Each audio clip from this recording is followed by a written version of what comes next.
Hi friends, आप सभी का आपके अपने यूट्यूब चैनल यूपीएससी इन्फो 24 में स्वागत है। तो दोस्तों, हम उम्मीद करते हैं कि आप सभी लोग स्वस्थ होंगे और खुश होंगे। फ्रेंड्स, ये जो वीडियो है पीजीटी हिस्ट्री का प्रैक्टिस सेट 105 है। तो अगर आप टीजीटी, पीजीटी, एलटीग्रेड, जीआईसी और असिस्टेंट प्रोफेसर की तैयारी कर रहे हैं हिस्ट्री सब्जेक्ट से, तो ये वीडियो आपके लिए है। वीडियो के अंत तक बने रहिएगा।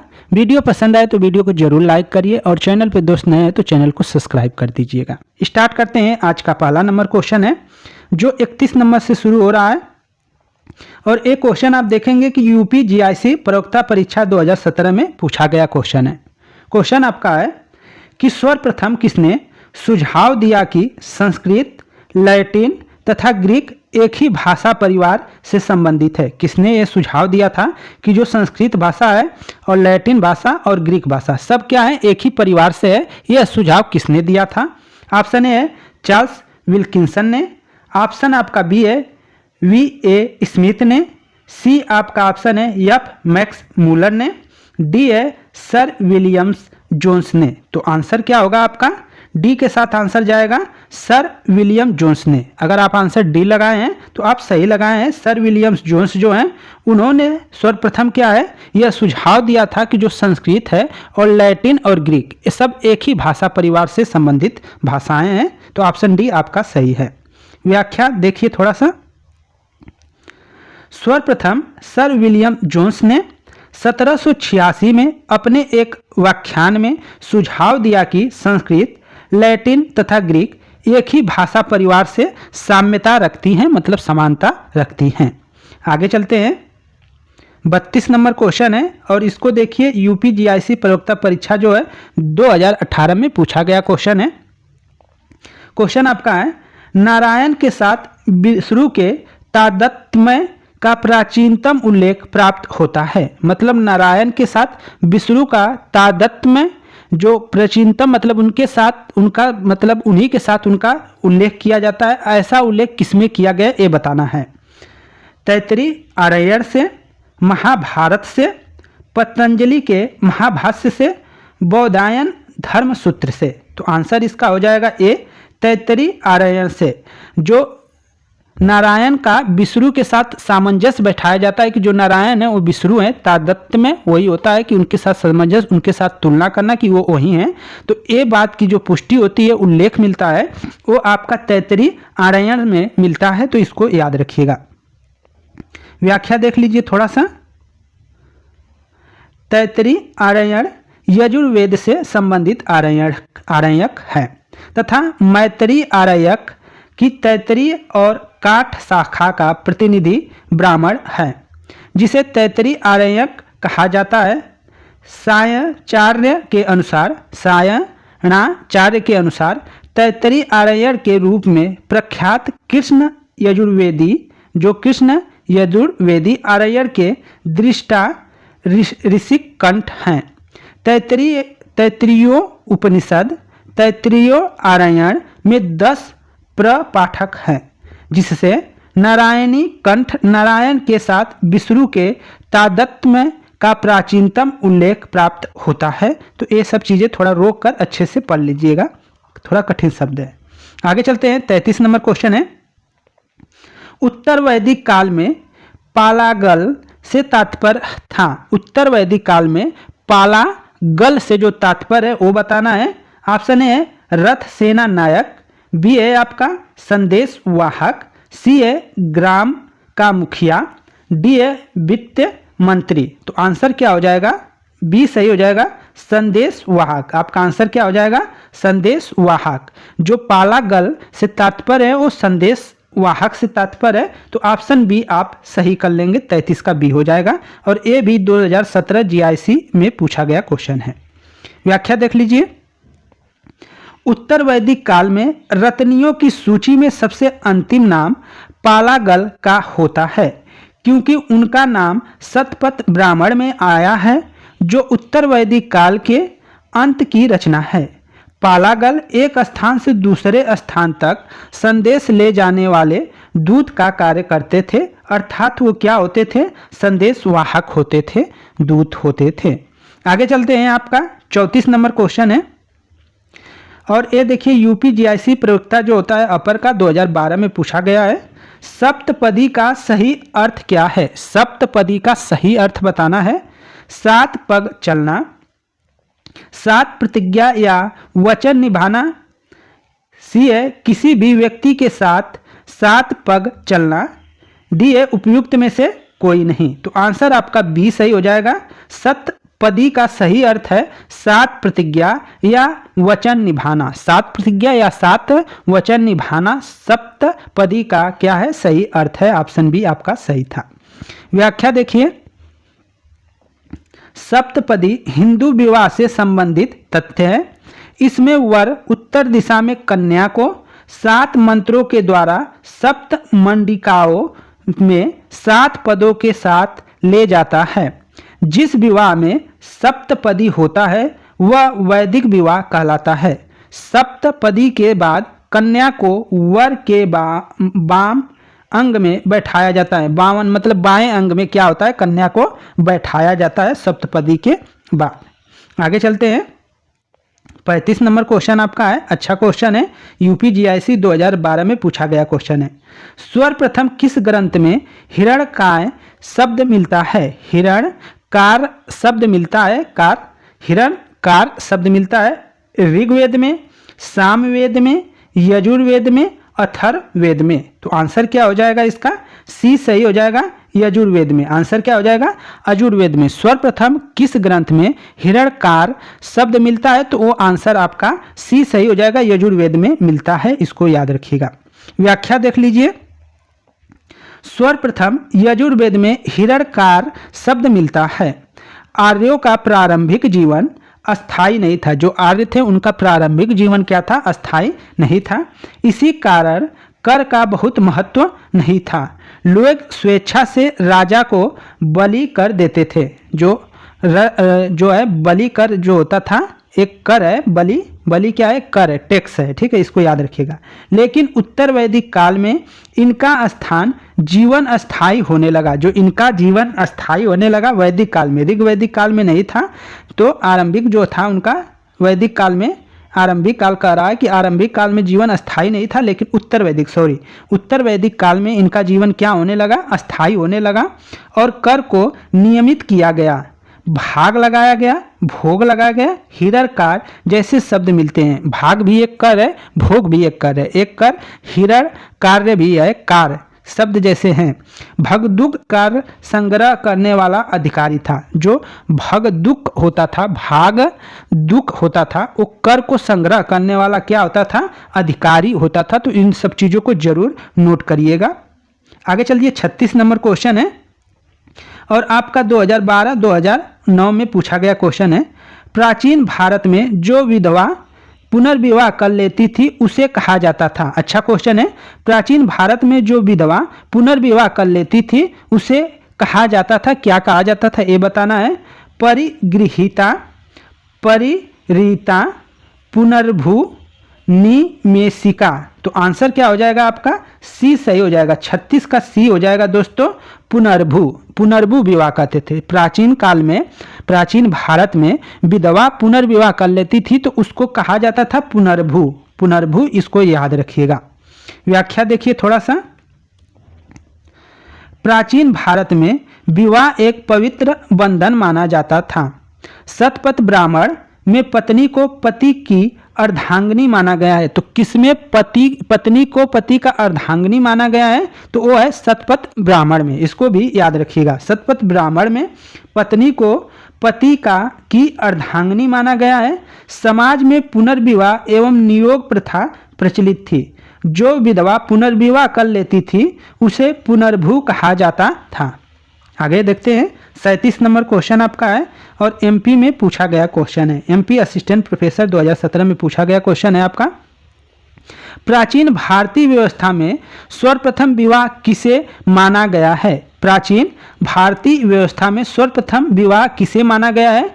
दैव को, असुर विवाह को, पैशाच को, राक्षस को। किस विवाह को? किस विवाह को सर्वश्रेष्ठ विवाह माना गया है? ये सर्वप्रथम नहीं, सर्वश्रेष्ठ किस विवाह को माना गया है? तो 37 का जो आंसर हो जाएगा ये सही हो जाएगा दोस्तों, देव। इनमें से सबसे ज्यादा क्या है? देव विवाह को सर्वश्रेष्ठ विवाह माना गया है, तो आंसर रखिएगा देव। व्याख्या देख लीजिए।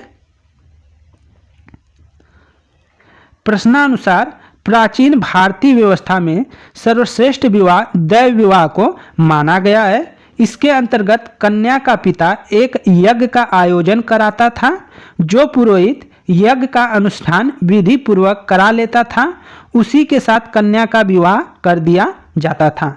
अन्य महत्वपूर्ण विवाहों में देख लेते हैं, जैसे पैशाच विवाह निकृष्टतम मतलब सबसे नीचा, जो पैशाच विवाह है वो सबसे नीचा विवाह का एक प्रकार है। इसमें वर छल प्रछंद से कन्या जो छल प्रछंद कर मतलब छल कपट कर द्वारा कन्या के शरीर पर अधिकार कर लेता था। कोई भी पुरुष था वो कन्या पे छल प्रपन्न कर उस पर अधिकार कर लेता था, तो इसी को पैशाच विवाह कहा गया है, जो सबसे निम्न है। मनु के अनुसार अचेत, सोती हुई, पागल अथवा मद जो है, पागल है, मद है, थोड़ा शराब पी हुई है, मत कन्या के साथ जब व्यक्ति संभोग करता है तब वह पैशाच विवाह होता है। मनु के अनुसार ये क्या है? अचेत, सोती हुई कोई कन्या हो, पागल हो, मद में हो, उनके साथ अगर आप धोखे से शारीरिक संबंध बना लेते हैं, संभोग करते हैं, तब वो क्या होता है? पैशाच विवाह कहलाता था, ये मनु के अनुसार। मनु के अनुसार आगे करा है, कन्या पक्ष वालों की हत्या कर देता है, कन्या पक्ष वालों की हत्या कर देता है, घायल कर उनके घरों को गिराकर रोती चिल्लाती हुई कन्या को बलात् उठा लाना तथा उसके साथ विवाह करना जो होता है वो क्या होता है? विवाह करना ही रासच विवाह है। तो इस तरह पैशाच विवाह और रासस विवाह को आप जान गए कि अगर मनु के अनुसार कन्या का पक्ष की हत्या कर दिया जाए, जो कन्या पक्ष है उनको घायल कर दिया जाए, उनके घरों को क्या कर दिया जाए? गिरा दिया जाए, रोती चिल्लाती हुई कन्या को बलात् उठा लाना तथा उसके साथ विवाह करना ही रासच विवाह है। पैशाच विवाह रासच विवाह में यही अंतर है। पैशाच विवाह में किसी भी कन्या को जो ऐसे है उसके साथ गलत चीज करना, जब वो अचेत हो, पागल हो और मद में हो, तो वैसी कन्या के साथ आप संभोग करते हैं, तब उसको क्या बोला जाता है? पैशाच विवाह बोला जाता है। दोनों में थोड़ा सा अंतर है, तो इसको याद रखिएगा। आगे देखते हैं, 38 नंबर क्वेश्चन है आपका, एमपी असिस्टेंट प्रोफेसर 2017 में पूछा गया क्वेश्चन है। निम्नांकित में से किस विवाह में वधू का पुरोहित के साथ विवाह कर दिया जाता था? निम्नांकित में किस विवाह में वधू का पुरोहित के साथ विवाह कर दिया जाता था? ऑप्शन ए है आर्ष विवाह, बी है दैव विवाह, सी है ब्राह्मण विवाह, डी है प्रजापत्य विवाह। तो 38 का आंसर हो जाएगा आपका बी, दैव विवाह। इसको क्या बोला जाता है? दैव विवाह। निम्नांकित में से किस विवाह को जैसे सबसे सर्वश्रेष्ठम विवाह माना गया है, तो वो दैव विवाह को ही माना गया है। तो यही है इसका कि किस विवाह में वधू का पुरोहित के साथ विवाह कर दिया जाता है, तो वो दैव विवाह है। इसको याद रखिएगा, और इसी को उस समय सर्वश्रेष्ठम माना गया था। दैव विवाह में वधू का जो वधू है, कन्या है, वधू का पुरोहित के साथ विवाह कर दिया जाता था। स्मृति ग्रंथों में विवाह के 8 प्रकारों का उल्लेख मिलता है, जिसमें से प्रथम 4 को प्रशस्त तथा अंतिम 4 को अप्रशस्त कहा गया है। अन्य महत्वपूर्ण तथ्यों को जान लेते हैं। दैव विवाह के अंतर्गत कन्या का पिता एक यज्ञ का आयोजन कराता था, जिसमें बहुत से पुरोहित आमंत्रित किए जाते थे। जो पुरोहित यज्ञ का अनुष्ठान विधिवत पूर्वक करा लेता था उसके साथ कन्या का विवाह कर दिया जाता था। इसी को दैव विवाह कहा गया।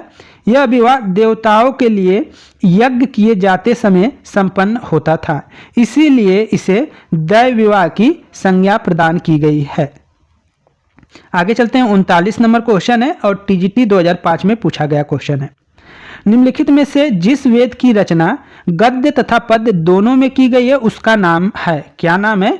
ऋग्वेद, सामवेद, यजुर्वेद, अथर्ववेद। तो 39 का आंसर जाएगा आपका सी के साथ, यजुर्वेद। जो यजुर्वेद है दोस्तों वो गद्य और पद्य में लिखा गया है, तो इसको याद रखिएगा। व्याख्या देखिए थोड़ा सा। यज्ञ संबंधित विधि विधानों का पता यजुर्वेद से चलता है। या अगर यज्ञ संबंधी की जो विधि विधान है वो किस में चलता है? यजुर्वेद। जादू टोना आ जाएगा तब अथर्ववेद आप लगाएंगे, आखिरी वेद है जो सबसे बाद का अथर्ववेद, उसको लगाएंगे। संगीत वाले में सामवेद को लगा लेंगे।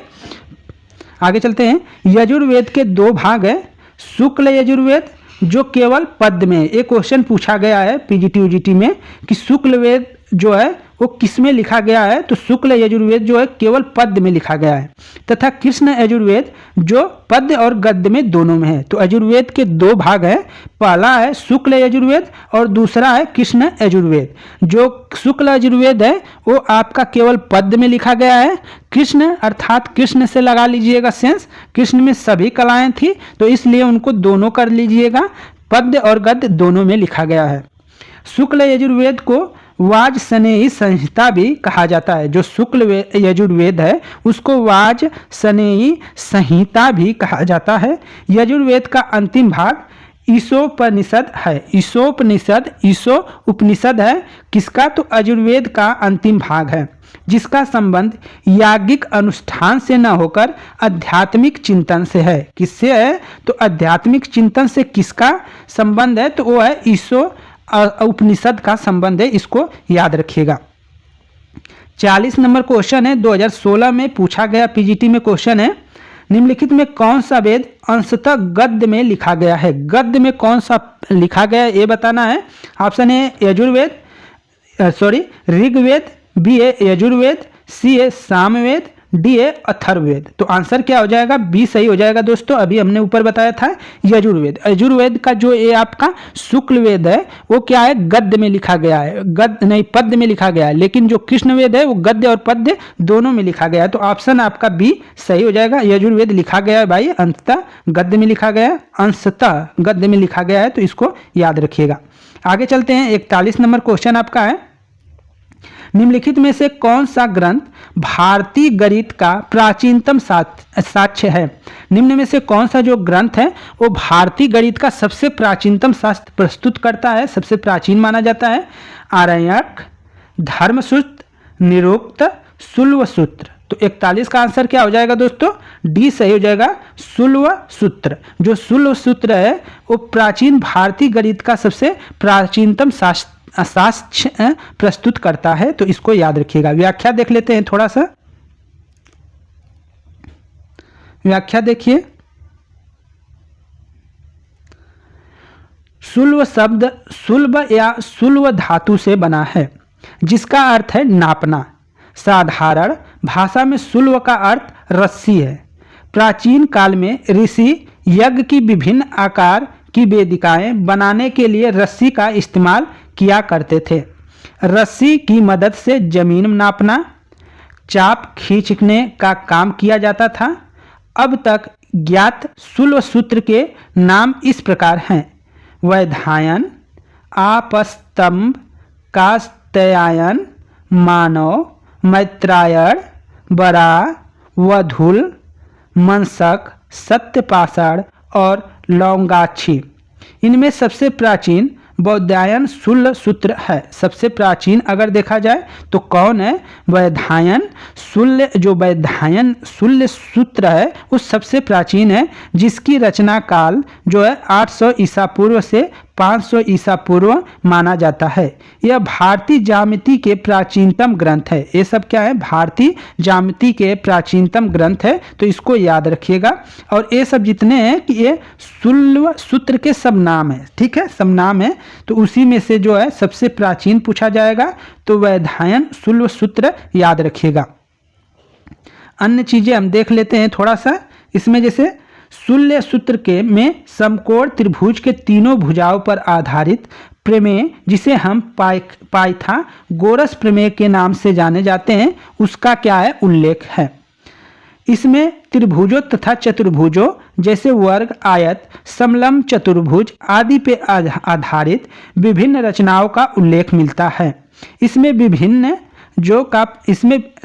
इसमें भिन्नों का प्रयोग प्रचुरता से किया गया है। तो किसमें? तो शुल्व सूत्र में किया गया है, तो इसको याद रखिएगा। 42 नंबर क्वेश्चन देखते हैं, 2011 में पूछा गया है टीजीटी में। निम्नलिखित में से कौन सा वैदिक देवता नहीं है? कौन सा वैदिक देवता नहीं है? विष्णु, सविता, इंद्र, ब्रह्मा। तो ऑप्शन डी आपका सही हो जाएगा। ब्रह्मा जो है वो क्या है? आपके वैदिक देवता नहीं है, वैदिक देवता नहीं है, बाकी के तीनों हैं, तो इसको याद रखिएगा। व्याख्या देख लेते हैं थोड़ा सा। सविता, इंद्र, विष्णु ही वैदिक देवता हैं। विष्णु का उल्लेख ऋग्वेद में देवताओं के रूप में किया गया है, परंतु वे स्वतंत्र देवता न होकर सूर्य के ही रूप में थे। कृष्ण तथा ब्रह्मा का उल्लेख वैदिक देवताओं के रूप में नहीं किया है। कृष्ण भगवान हो गए और ब्रह्मा जी हो गए, इनका जो है वैदिक देवताओं के रूप में कहीं उल्लेख नहीं है, इसको याद रखिएगा। अन्य महत्वपूर्ण तथ्यों को देखते हैं। ऋग्वेद में कुल 33 देवी देवताओं का उल्लेख मिलता है। ऋग्वेद में कुल कितने देवी देवताओं का उल्लेख मिलता है? तो आंसर हो जाएगा कुल 33 देवी देवताओं का उल्लेख मिलता है, इसको याद रखिएगा। यास्क ने अपने ग्रंथ निरुक्त में इन्हें 3 श्रेणियों में क्या किया है? विभाजित किया है। यास्क के ग्रंथ का क्या नाम है? निरुक्त है, तो इसको भी याद रखना है, जिसमें उसने क्या किया है? इन देवी देवताओं को 3 श्रेणियों में क्या किया गया? बांटा है, जिसमें आकाश के देवता हैं पहले में, जिसमें धाव है, सूर्य है, वरुण है, मित्र है, पूषण है, विष्णु है, उषा है, अश्विन है, सावित है, अदिति है। ये सब जो हैं ये आकाश के देवता हैं। अंतरिक्ष के देवता इंद्र, मरुत, रुद्र, वायु, पर्जन्य और आप जो है ये सब क्या है? अंतरिक्ष के देवता हैं। पृथ्वी के देवता में अग्नि, सोम, पृथ्वी, बृहस्पति, सरस्वती जो हैं ये सब क्या है? पृथ्वी के देवता है। तो इनको आप नोट कर लीजिएगा, अच्छा चीज़ें हैं, जरूर नोट कर चलिएगा। अगला क्वेश्चन है, वैदिक कालीन देवताओं की संख्या कितनी है? अभी हमने बताया था, तो 33 हो जाएगा। कितनी है दोस्तों? तो 33 है। 43 का आपका आंसर जाएगा 33। कितने देवताएं हैं? तो 33 आप कर लेंगे, क्योंकि 33 आपका आंसर हो जाएगा। ठीक है, आगे चलते हैं, इसके व्याख्या को देखेंगे। तो व्याख्या तो देख लिए हम ऊपर, अब आगे चलते हैं। 44 नंबर क्वेश्चन है आपका, और पीजीटी 2021 में पूछा गया है, यूपी पीजीटी में। वैदिक काल में किसे अन्य देवताओं और मनुष्यों के बीच मध्यस्थ देवता माना गया है?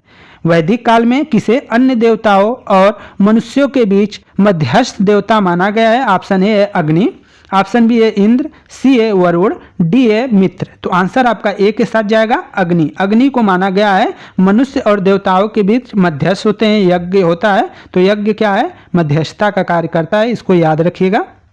व्याख्या देखिए, ऋग्वेद में इंद्र के पश्चात सर्वाधिक महत्वपूर्ण देवता के रूप में अग्नि का उल्लेख है। अग्नि पर कुल 200 सूक्त हैं। अग्नि पे कुल कितने सूक्त हैं? 200 सूक्त हैं। अग्नि की उपासना न केवल भारत में अपितु ईरान में भी होती थी।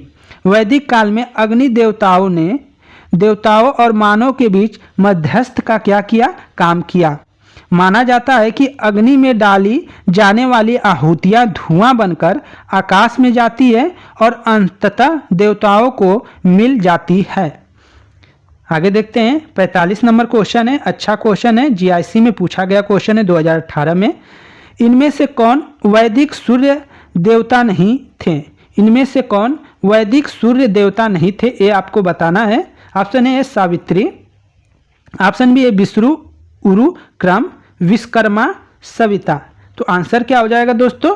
तो 45 का जाएगा सी। विश्वकर्मा जो हैं वो सूर्य देवता नहीं है दोस्तों, ये तो निर्माण करते हैं, इनको याद रखिएगा। तो ऑप्शन सी आपका सही हो जाएगा। व्याख्या देख लेते हैं थोड़ा सा। सावित्री, विष्णु, उरुक्रम तथा सविता वैदिक सूर्य देवता से संबंधित हैं, जबकि विष्णुकर्मा बढ़ई शिल्पियों का मुखिया होता था। इन्हें निर्माण और सृजन का देवता माना जाता है।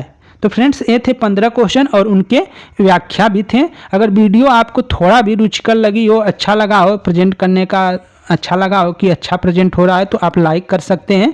और नए हैं दोस्त चैनल पे तो आपसे रिक्वेस्ट है कि चैनल को सब्सक्राइब कर ले। थोड़ा सा आप लोग कमेंट कर सकते हैं, मोटिवेशन के लिए कुछ लिख सकते हैं, जो आपको सजेशन देना है। सजेशन का, आपके सुझाव का हमेशा स्वागत रहेगा दोस्तों।